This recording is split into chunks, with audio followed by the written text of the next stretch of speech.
The sound of my wife snorting with disgust while reading her phone at our kitchen table wasn't exactly how I'd planned to start my Tuesday morning. But there it was, cutting through the silence like a rusty blade through cheap fabric. "Something funny, Talia?" I asked, pouring coffee into my thermos. The commercial cleaning business waits for no one, and I had 3 office buildings to service before noon. She didn't even look up from her designer phone case, the one that cost more than most people make in a day. "Just thinking about how pathetic some people's lives are," she said, her voice dripping with the kind of condescension she'd perfected since starting her interior decorating business 3 years ago. I should have known she wasn't talking about whoever was on her screen. "I've been thinking about divorce for a long time," she continued, finally meeting my eyes with that cold stare I'd grown to recognize. "I'm tired of you, Jordan. I'm tired of this house, this life, everything about what we've become." The coffee mug slipped from my hand, shattering against the tile floor we'd installed together during our first year of marriage. 15 years of building something together, and she delivered the final blow like she was ordering lunch. "Talia, what the hell are you talking about?" I knelt to pick up the ceramic pieces, my mind racing. "Where is this coming from?" She laughed, actually laughed, while I cleaned up the mess. "It's been coming for years, Jordan. I've just been too polite to say it. I've outgrown this marriage. I've outgrown you."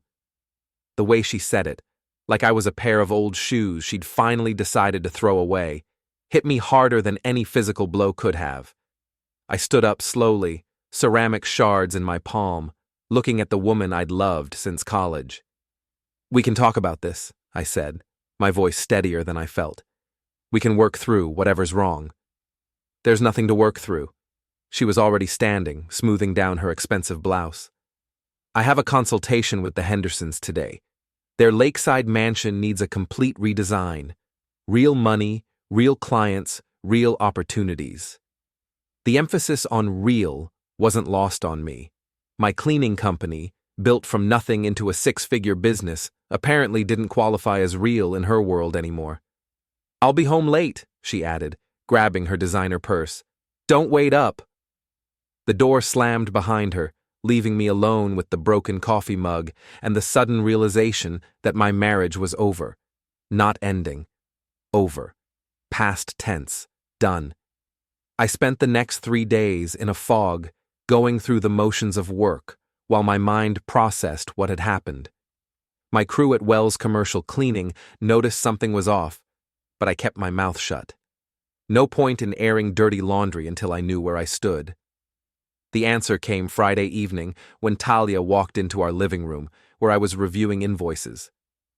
"I've made my decision," she announced, not bothering to sit down. "I want a divorce. I've already spoken to an attorney." "Just like that?" I asked, setting down my paperwork. "Just like that." She crossed her arms, looking at me like I was something unpleasant she'd found on the bottom of her shoe. "I'm not happy, Jordan. I haven't been happy for years. I need more than this." "More than what? Our home? Our life together? The business we built?" She snorted again, that same dismissive sound from Tuesday morning. "Your business, you mean? I never wanted to be married to a janitor." The word hit like a slap. Janitor. As if providing essential services to dozens of businesses, employing 8 people, and building something from scratch was somehow beneath her. "I see." I stood up, my jaw clenched tight. "And what exactly do you want from this divorce?" "Half of everything, obviously. The house, your business assets, savings. I'll be reasonable about it." "Reasonable, right." "I'll need some time to think about this," I said. "Don't take too long. I'm not getting any younger, and I have opportunities waiting." Opportunities?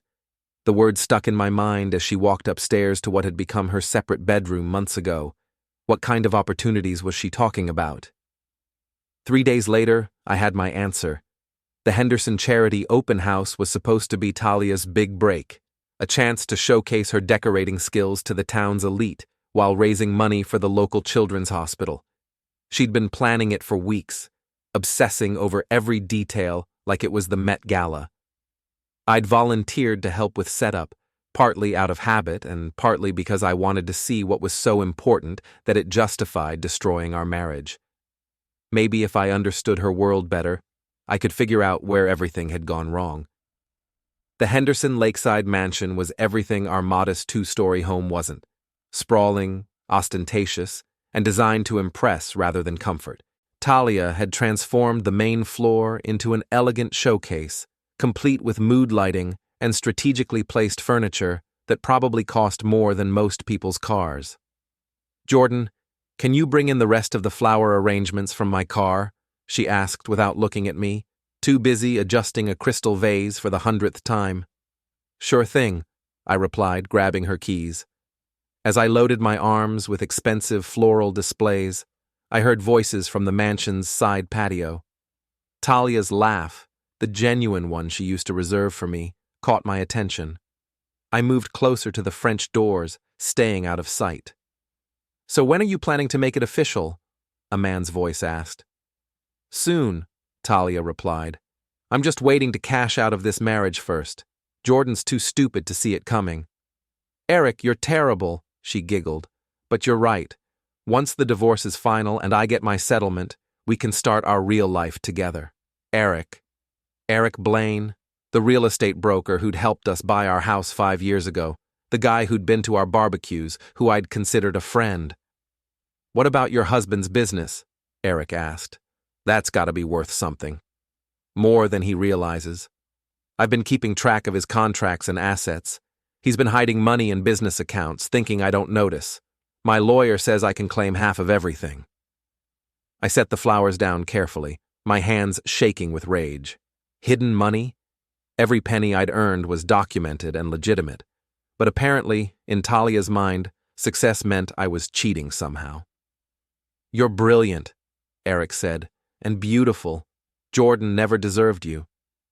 "No, he didn't. God, I can't wait to be done with this charade. Living with him is like being married to a glorified janitor." There was that word again. Janitor. I picked up the flowers and walked back to my truck, my mind reeling.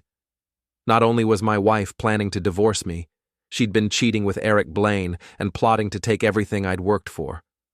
The woman I'd loved for 15 years had been playing me for a fool, but two could play that game. Over the next week, I became a detective in my own home. I searched through Talia's things when she was at work, looking for evidence of her affair. It didn't take long to find what I was looking for. Hidden in her jewelry box was a second phone, a cheap burner she'd been using to communicate with Erik. The text messages were explicit, detailed, and damning. They'd been seeing each other for 8 months, planning their future together while she pretended to be my wife. But the texts revealed something even worse than the affair. Talia and Erik had been discussing my business in detail: client lists, contract values, even my personal banking information. She'd been feeding him inside information, possibly to help him steal my clients. In her car, stuffed under the passenger seat, I found receipts for a storage unit I'd never heard of. The monthly payments were coming from a credit card I didn't know existed. What was she hiding that required secret storage? The final piece of the puzzle came when I followed her one evening after she claimed to be meeting a client. Instead of going to a consultation, she drove straight to Erik's downtown apartment building. I watched from across the street as they embraced in the lobby like lovers in a movie. I sat in my truck for 2 hours, watching the windows of his apartment, seeing their shadows move behind the curtains. 15 years of marriage, and this was how it ended, with my wife in another man's bed while I sat in a parking lot like a stalker. But I wasn't just angry anymore. I was calculating. The next morning, I called my lawyer. Margaret Harper had handled the legal work for my business since I'd started Wells Commercial Cleaning 8 years ago.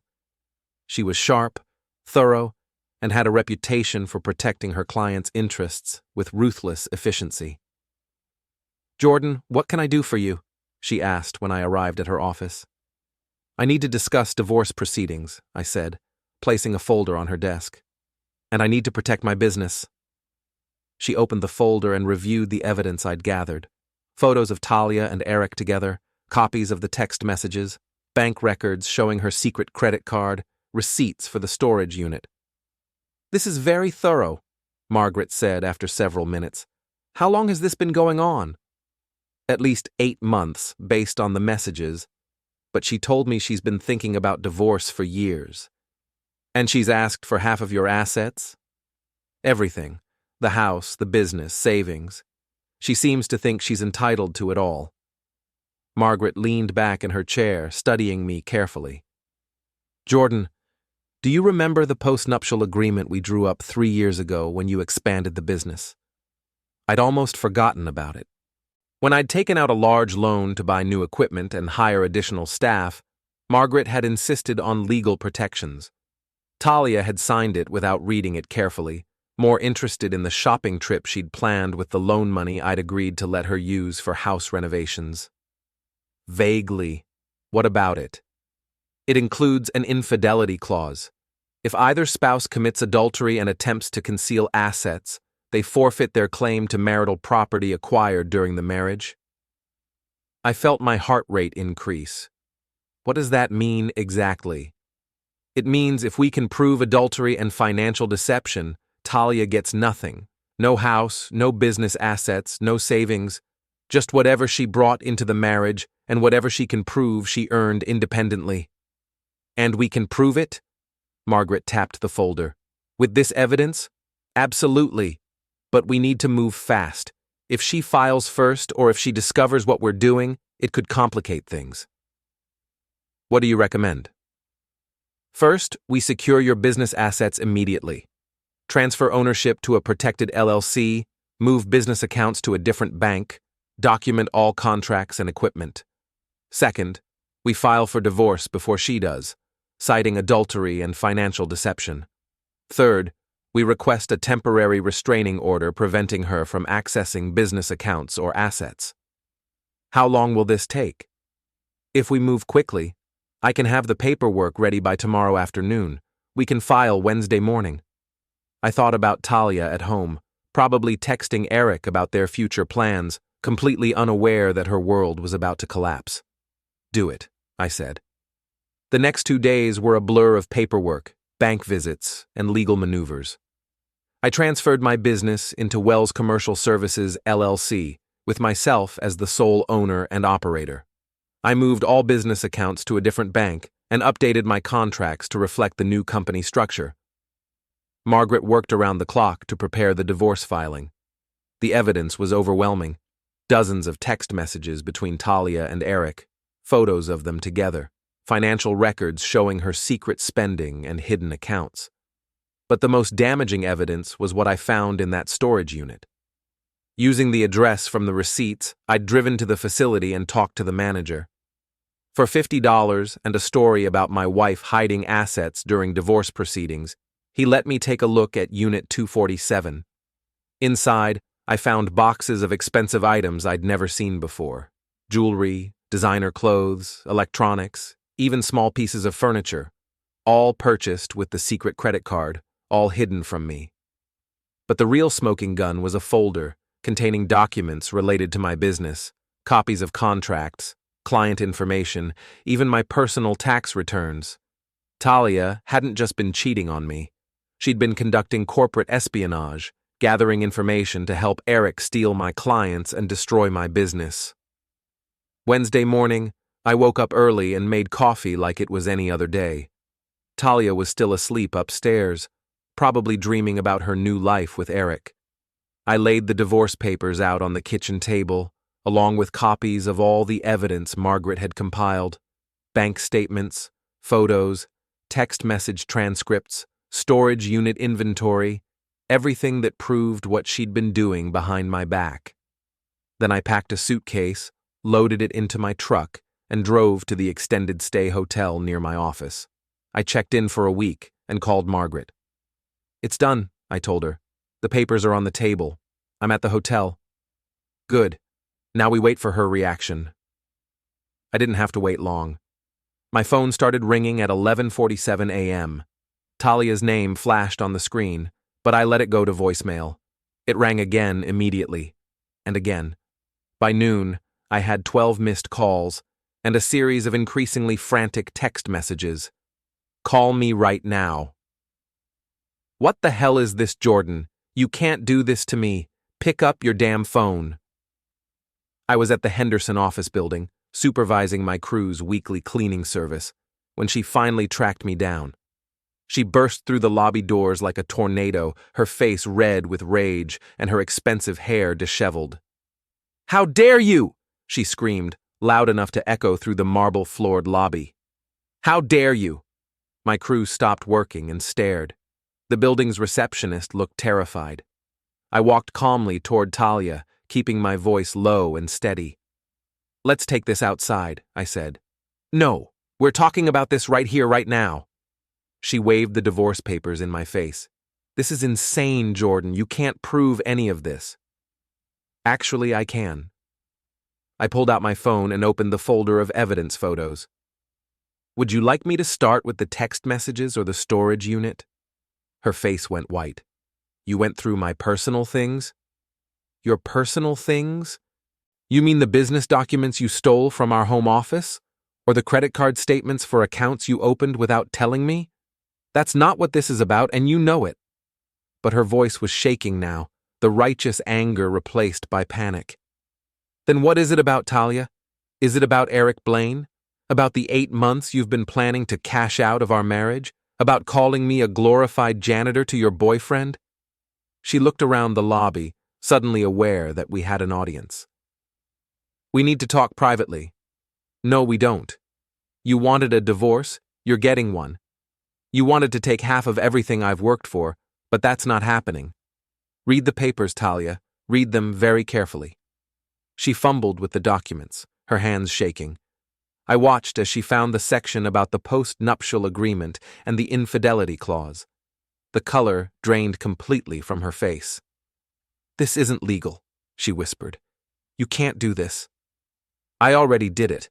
The LLC transfer was completed yesterday. The business accounts have been moved, and as of this morning, you're officially served with divorce papers. I'll fight this. I'll get my own lawyer, and I'll fight this. With what money? Your secret credit cards are maxed out, and you don't have access to any of our joint accounts anymore. That's when she started crying. Not sad tears, but angry, frustrated sobs of someone who'd been outmaneuvered. Jordan, please. We can work this out. I made mistakes, but we can fix this. Like you fixed our marriage by sleeping with Erik Blaine? That wasn't supposed to happen. It just did. For 8 months? Please, Jordan, I'm sorry. I'm really sorry. But I was done. 15 years of marriage, and she was only sorry because she got caught. Sorry because her plan to take everything I'd worked for had backfired. The papers are filed, Talia. The process has started.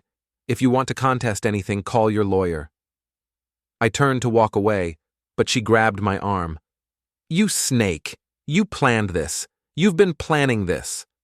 For 3 days, I said, pulling my arm free. You've been planning it for years. She stood in that lobby, divorce papers scattered at her feet, crying and cursing while my crew pretended to work and the receptionist pretended not to stare. It should have felt like victory, but mostly, it just felt like the end of something that had gone a long time ago. I walked back to my truck and drove to Margaret's office. We had work to do. The next few weeks were a masterclass in how quickly a life can unravel when the foundation is rotten. Talia hired David Morrison, one of the most expensive divorce attorneys in the county. Morrison had a reputation for aggressive tactics and bleeding clients dry, which made him perfect for someone who thought she deserved half of everything despite contributing nothing. Their first move was predictable. They filed a counter-petition claiming emotional distress, requesting spousal support, and challenging the validity of the postnuptial agreement. Morrison argued that Talia had signed the document under duress and without proper legal representation. Margaret demolished their arguments in less than a week. The postnuptial agreement was signed in the presence of 2 witnesses, she explained during our strategy meeting. Talia had 30 days to review it with her own attorney, which she waived in writing. And the infidelity evidence is overwhelming. What about their claim that I was hiding assets? Ridiculous. Every business transaction is documented and legitimate. If anything, their own evidence proves that Talia was the one hiding assets, the secret credit cards, the storage unit, the undisclosed purchases. But Morrison wasn't finished. His next move was to attack my character and my business practices. He filed motions requesting access to all my business records, claiming I'd been underreporting income and hiding money from my wife. The investigation took 2 weeks and cost me $3,000 in accounting fees. When it was finished, the forensic accountant confirmed what I already knew. Every penny was accounted for, every tax return was accurate, and every business expense was legitimate. Meanwhile, Talia's world was falling apart in spectacular fashion. Erik Blaine, it turned out, wasn't quite the successful real estate mogul she'd thought he was. When news of their affair became public, and in a town this size, everything becomes public eventually, several of his clients dropped him. His wife, who I'd forgotten existed, filed for divorce and froze his assets. His real estate license came under review by the state board. Suddenly, Talia's knight in shining armor was broke, unemployed, and facing his own legal problems. But the real damage came when her interior decorating clients started canceling contracts. Word spread quickly through the social circles Talia had worked so hard to penetrate. The Henderson Charity Open House, where she'd planned to cement her reputation, became the source of gossip about her affair and divorce. Wealthy clients don't like scandal, especially when it involves someone they've trusted with access to their homes and personal information. Within a month, Talia's client list had shrunk by 70%. Her business partner, Vivian Drake, was furious about the lost revenue and threatened to dissolve their partnership. I learned all of this through the small-town gossip network that I'd previously ignored. My cleaning crew worked in half the office buildings in town, and they heard everything. Receptionists, accountants, lawyers, they all talked, and my employees listened. "Boss, you hear about Mrs. Wells?" My crew chief, Tommy Martinez, asked one afternoon while we were restocking supplies. "What about her?" "She's been calling around trying to get work. Nobody wants to hire her. Word is she's broke." I should have felt satisfaction, but mostly I felt empty. This was the woman I'd planned to spend my life with, and now she was just another piece of gossip for people to discuss over coffee. "Keep it professional, Tommy. Whatever's happening with my personal life doesn't affect how we do business." "Sure thing, boss, but just so you know, we got your back. What she did wasn't right." That meant more to me than Tommy probably realized. My crew had been with me for years, watching me build the business from nothing. They'd seen me work 18-hour days, skip vacations, and sacrifice everything to make Wells' commercial cleaning successful. They'd also seen how Talia had treated me toward the end. The eye rolls when I talked about work, the dismissive comments about my little cleaning company, the way she'd made it clear that she thought she was better than what I did for a living. But my crew wasn't the only one who'd noticed. My clients had seen it too. The call came on a Thursday afternoon while I was reviewing contracts in my office. Margaret's voice was tight with barely controlled anger. "Jordan, we need to meet. Now. I've discovered something about your wife's business partner."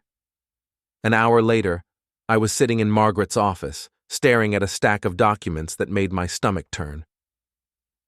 "Vivian Drake has been stealing from Talia's business," Margaret said without preamble. "And she's been feeding information to Erik Blaine about your clients." The documents told a story that was almost too twisted to believe. Vivian Drake, Talia's trusted business partner and best friend, had been embezzling money from their interior design company for over a year.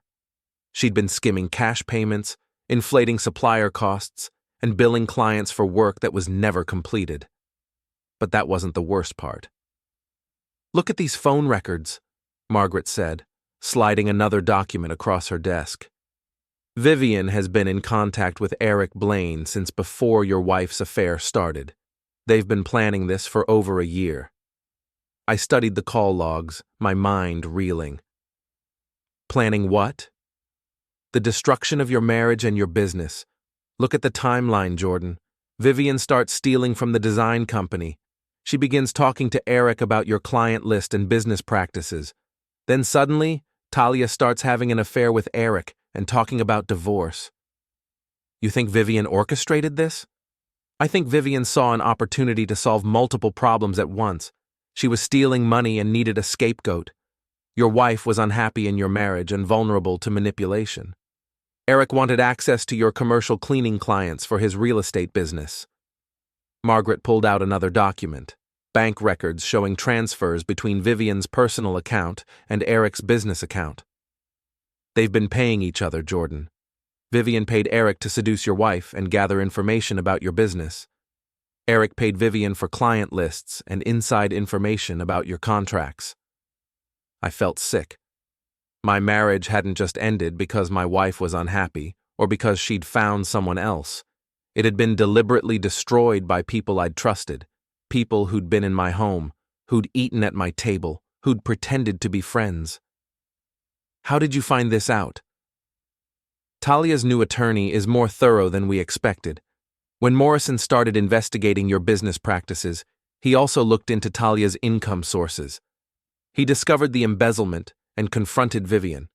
She panicked and tried to make a deal. Information about Erik's involvement in exchange for immunity from prosecution. What kind of information? Margaret handed me a flash drive. Recordings, Jordan. Vivian recorded her conversations with Erik. She was planning to blackmail him if things went wrong. I plugged the drive into Margaret's computer and listened to audio files that made me freeze. Erik's voice discussing my business like it was a commodity to be divided up. Vivian's voice describing how easy it was to manipulate Talia's emotions and turn her against me. But the worst recording was Erik talking about me personally.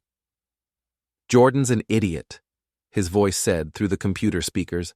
He actually thinks his wife loves him. He has no idea what's coming. What about afterward? Vivian's voice replied. What happens when the divorce is final? Talia gets her settlement, I get access to his client list, and you get your cut of everything.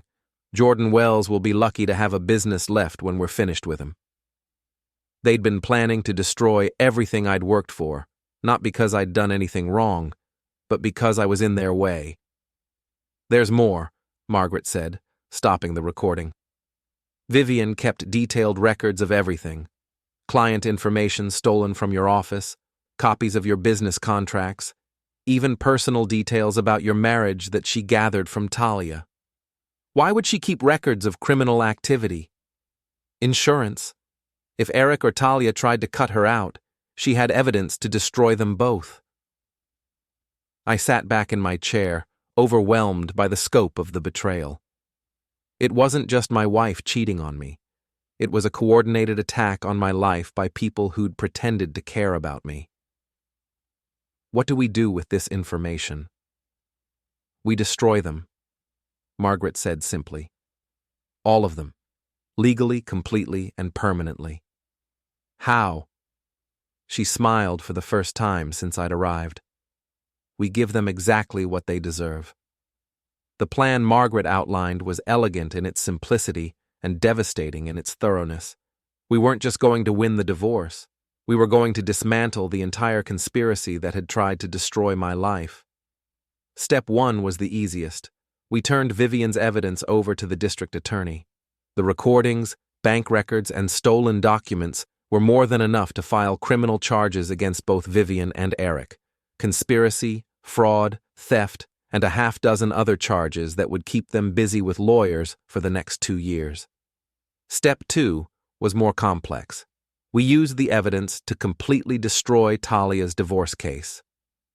The adultery was bad enough, Margaret explained, but the fact that it was part of a criminal conspiracy to defraud you changes everything. She wasn't just cheating, she was actively participating in a scheme to steal your business. The text messages between Talia and Erik proved her involvement.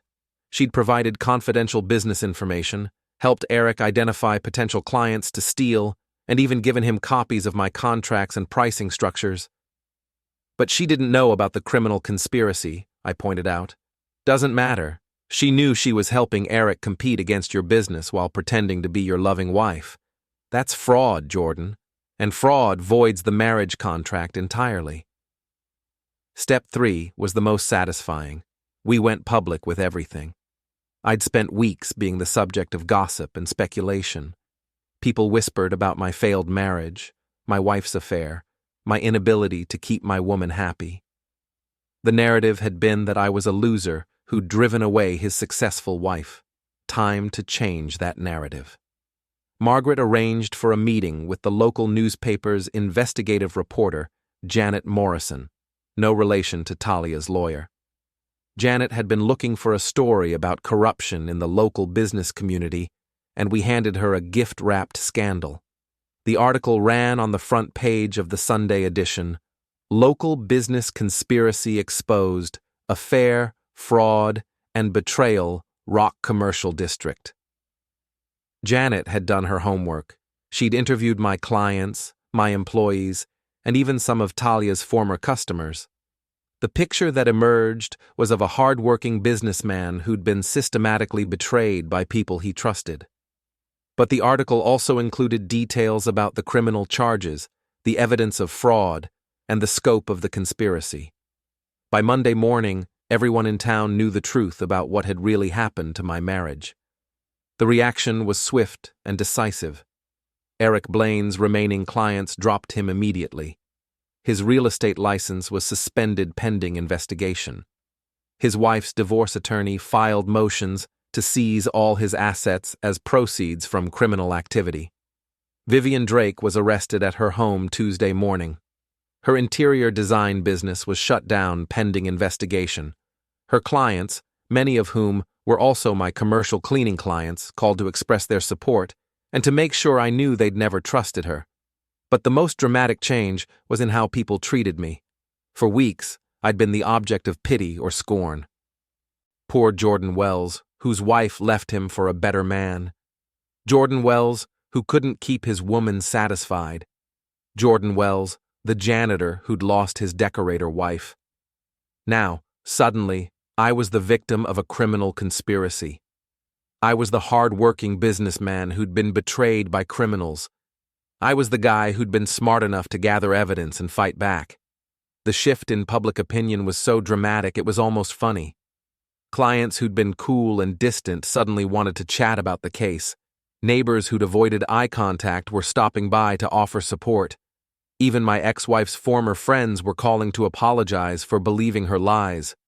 But the best part was watching Talia's world collapse in real time. The final court hearing was scheduled for a Friday morning in late October. By then, the criminal cases against Erik and Vivian were moving forward, the newspaper coverage had faded, and most people had moved on to newer gossip. But I hadn't moved on. I'd been preparing for this moment for 3 months. Talia arrived at the courthouse with David Morrison, looking like she'd aged 5 years in as many months. Her expensive clothes couldn't hide the stress lines around her eyes or the way her hands shook when she thought no one was looking. Her business was gone, dissolved when Vivian was arrested and the embezzlement was discovered. Her social circle had evaporated when the scandal broke. Even her family had distanced themselves after learning about her involvement in the conspiracy. Morrison had tried everything to salvage her case. He'd argued that Talia was a victim of manipulation, that she didn't know about the criminal conspiracy, that she deserved compensation for the emotional trauma of discovering her business partner's betrayal. None of it mattered. Judge Patricia Coleman had reviewed all the evidence, including the recordings and text messages that proved Talia's willing participation in Erik's scheme to steal my clients. The law was clear. Fraud voided the marriage contract, and the postnuptial agreement's infidelity clause was ironclad. "Mrs. Wells," Judge Coleman said, addressing my soon-to-be ex-wife, "the evidence shows that you engaged in adultery and participated in a scheme to defraud your husband's business. Under the terms of the postnuptial agreement you signed, you forfeit all claims to marital assets." Talia started crying, quiet, defeated sobs that might have moved me 6 months ago. Now they just sounded like the tears of someone who'd gambled everything and lost. Furthermore, the judge continued, Mr. Wells is entitled to compensation for the business losses caused by your actions. The court awards him damages in the amount of $50,000 to be paid from your separate assets. Morrison stood up quickly. Your Honor, my client doesn't have $50,000 in separate assets. Then she'll need to find a way to pay it, won't she? And just like that, it was over. 15 years of marriage dissolved, with Talia getting nothing but a judgment against her for damages. She would leave the courthouse with her personal belongings, her car, and a debt she couldn't pay. Margaret and I walked out of the courthouse into the bright October sunshine.